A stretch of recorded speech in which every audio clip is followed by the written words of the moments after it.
Hi hello friends, అందరూ ఎలా ఉన్నారు? బాగున్నారా? ముందుగా మన వీడియో ఎవరైనా కొత్త వాళ్ళు చూస్తుంటే సబ్స్క్రైబ్ చేసుకొని చూడండి. అలాగే ఇంకా సబ్స్క్రైబ్ చేసుకోకుండా మన వీడియో చూసిన వాళ్ళు చాలామంది ఉన్నారు కదా, కొంచెం సబ్స్క్రైబ్ చేసుకొని చూడండి. అలాగే వెళ్తే ఒక లైక్ అయితే చేయండి. ఇది కార్తీక పౌర్ణమి రోజు తీసిన మినీ వ్లాగ్ అండి. ఆ రోజు మార్నింగ్ ఒత్తులయ్యి వదిలేసుకుని మార్నింగ్ నుంచి ఉపవాసం ఉన్నాను. వీడియోస్ కూడా ఆల్రెడీ పోస్ట్ చేశానండి. ఇంకెవరైనా చూడకపోతే చూడండి.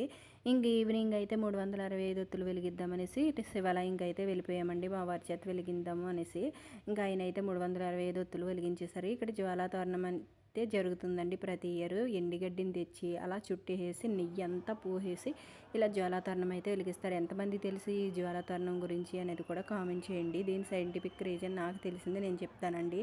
ఇంకా సోమవారం 3 సార్లు ఈ జ్వాలాతోరణం కింద నుంచి వెళ్ళిన తర్వాత మనల్ని అయితే ఒక్క రౌండ్ అయితే వేయనిస్తారండి. ఎందుకంటే మన చేసిన పాపాలు ఏమైనా నెగిటివ్ ఎనర్జీస్ లాంటివి ఏమైనా ఉన్నా తీసేసుకుని మనకి పాజిటివ్ ఎనర్జీని ఇస్తుందనేసి పూర్వం నుంచి నమ్ముతారండి. అలాగే ఈ జ్వాలాతోరణం గడ్డి అటుకెళ్ళి ఇళ్ళ మీద, అలాగే గేదెలు ఉంటాయి కదా, ఆవులు, అలాంటి పాకల మీద కూడా వేసుకుంటారు.